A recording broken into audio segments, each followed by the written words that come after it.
The Holy Gospel is written in the 17th chapter of St. Matthew, beginning at the first verse.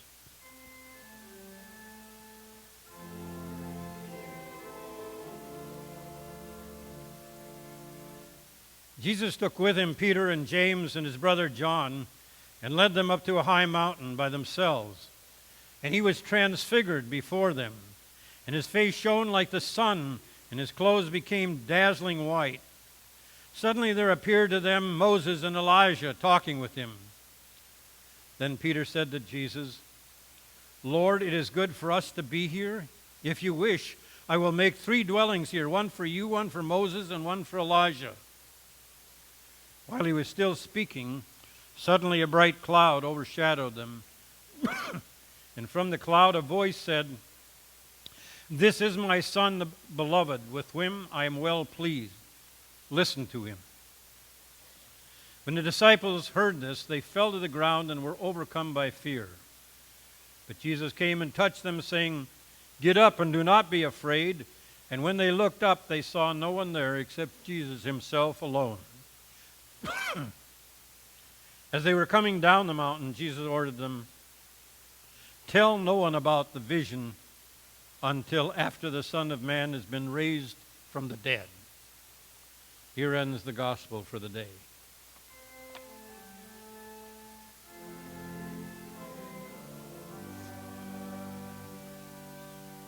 Please be seated. For those that are around me a lot, sometime you might have heard me talking about my frustration with a word that's being used now so much, so frequently without really giving its proper due as a powerful word, and that word is awesome.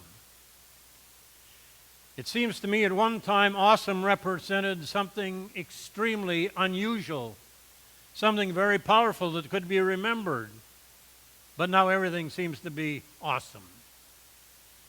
I was at a cafe the other day, and I said, they said, "What would you like?" And I said, "A hamburger and fries," and the waitress said, "Oh, awesome."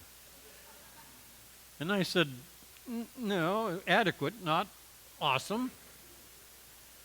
And I remember going to a restaurant in Florida, and the person came over and asked how I liked the meal, and I said, it was good. It was adequate. "What?" she said. And I said, "Well, it was good." "Why wasn't it awesome?" And I said, "Because it wasn't awesome in my." "Well, what was wrong with it?" "Well, there was nothing wrong with it.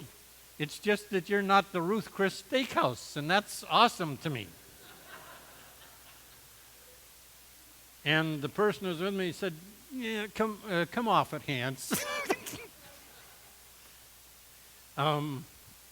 So I decided it's better not to bother with someone else's awesome. One of the things I would have liked to done before I came to church, and I usually think of this when I'm preparing, I would like to ask you each a question.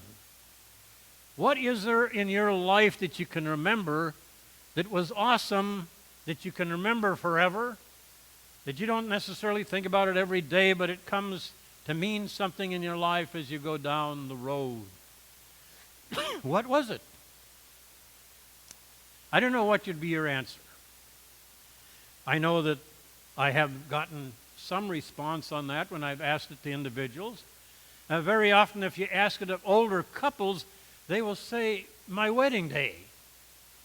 That was a special day. That was one of the happiest days of my life because I got someone who loved me and stayed with me all this time, and it's one of the very, very special days of my life." It might have been some trip you took. I can remember the trip to Muir Woods in California. To be able to drive your car through a tree. The tree stump is so big you can drive a car through it. I remember watching the Northern Lights, how profoundly significant they seem to be in an cloudy sky, as the colors just go in and out and they mesmerize you. You can never forget once you've seen the northern lights. Maybe it's the sunrise, the sunset. When people go to Maui, usually one of the things they do is run to the top of Mount Haleakala because everybody's got to see the sunrise at Haleakala. Unfortunately, too many of the times it's shrouded by clouds, so you drive all the way up there and don't see anything at all. Maybe it was a sporting event that you attended. Maybe a sporting event that you were involved in. Maybe it was a Super Bowl. I went to go and see a Super Bowl. Unfortunately, I was cheering for the Vikings, and they played Pittsburgh, and they got beat down in New Orleans. Something that I had anticipated going to and thought would be a mesmerizing event turned out to be a flop. What I remember about that trip to New Orleans more was going and sitting and talking to some of the shrimp fishermen at the bay. Maybe an event you can't forget is meeting somebody that you admired, that you trusted, that you've looked at as kind of an idol for years. That can have a very special, moving effect, especially if when you meet them, they are everything you thought they were, that they deserve to be an idol. And yet they can be disappointing too.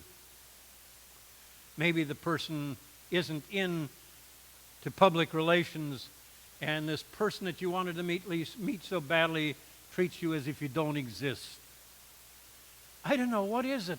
What was it that is this special event that was awesome in your life? I can think of so many. Again, we ask the question, what are you getting to? What's this all about?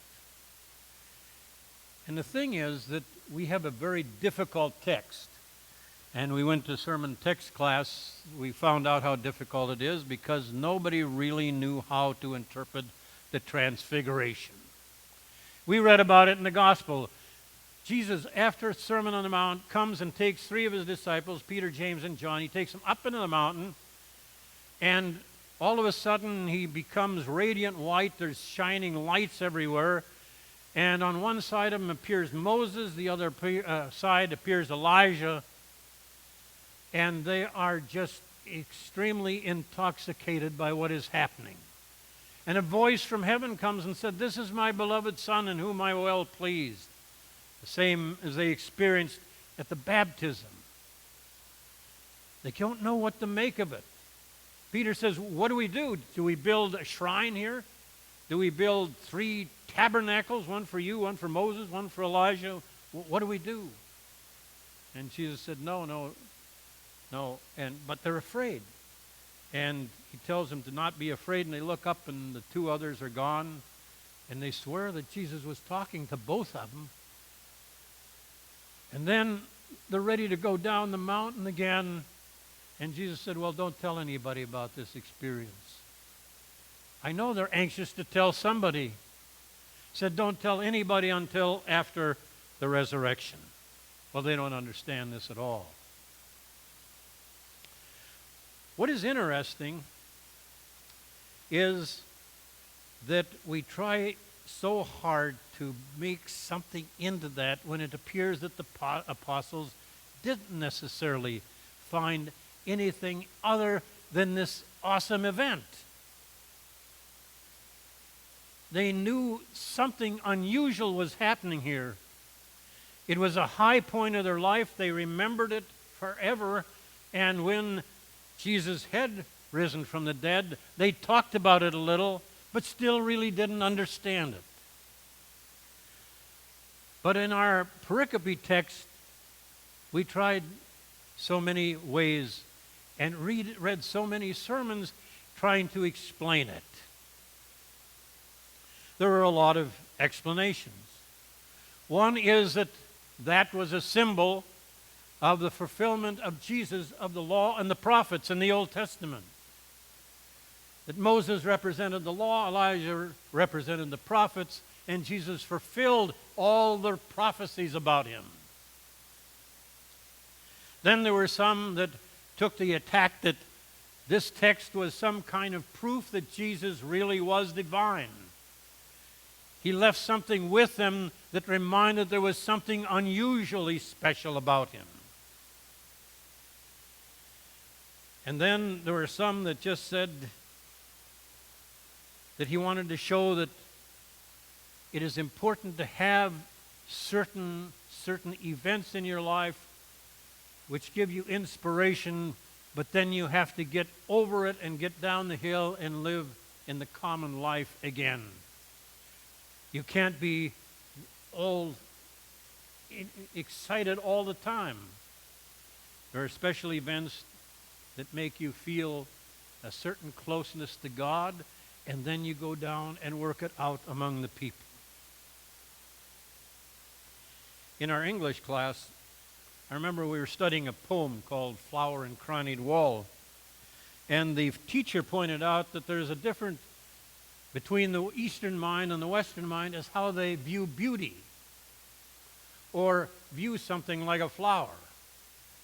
The Eastern mind would look at it and just admire it and talk about its beauty. But the Western mind takes the flower, this beautiful flower, pulls it out by a root, and peels off the leaves to find out what makes it tick. And this is what we often do when we try to interpret something like the Transfiguration. It was just a miraculous, awesome encounter between man and God, and we can leave it there. Can we just interpret it as an awesome event and understand once in a while in people's life they need an awesome experience in their relationship with God? So now to ask the question, what event in your life is it that you look back on and say, oh, that was awesome? Now, those people that are of the bent religiously that they have some kind of mysterious experience when they get older and they decide to follow Christ and they can name the time and the day, that's their awesome event. And don't take it away from them because it's valid. But what is your awesome event? Maybe some of you can point to some experience where God has just seemed to be present.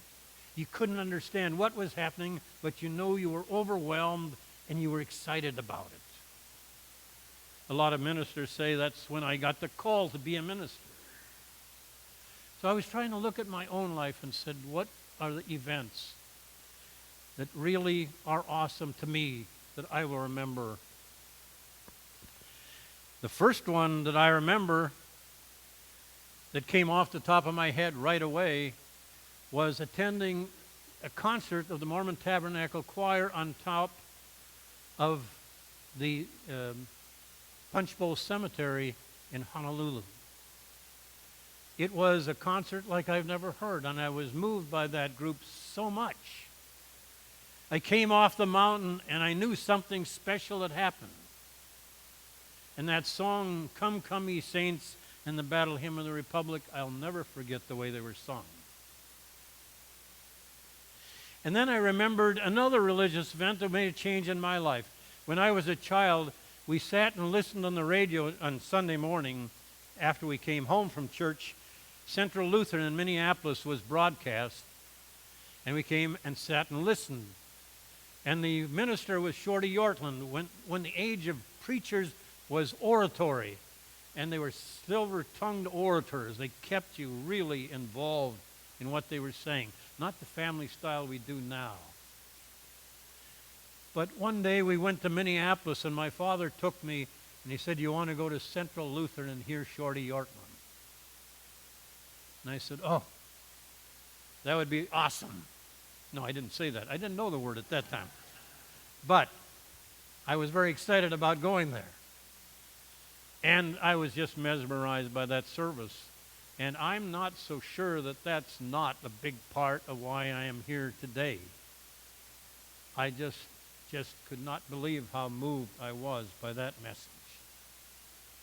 And I was thinking through these things, and then I said, no. The greatest spiritual experience, the awesome experience that I remember most as a religious experience, is November 22nd of last year when you guys had a birthday party. It was an awesome event. I can't really describe all the things that I thought. And I thought if I was trying to analyze why did they do this, that would take away something from it. It was just something I felt so moved by and so a part of the group, and felt that God was really in our presence more than anytime I've ever felt it before, ordination included. And then what I'm trying to say is that sometimes those awesome events might not seem that spectacular. But when you communicate to somebody else, whether as a person or a group, it becomes something very special and something very religious and something very Christian. It's nice when I talk to members coming into the church who were moved by somebody that came and talked to them when they came to church, somebody that stopped to talk to them afterwards, some little kindness, some little deed, some showing of how to manipulate this or navigate the service. But they felt somebody cared about them, and it was a special experience they won't forget, and they wanted to come back.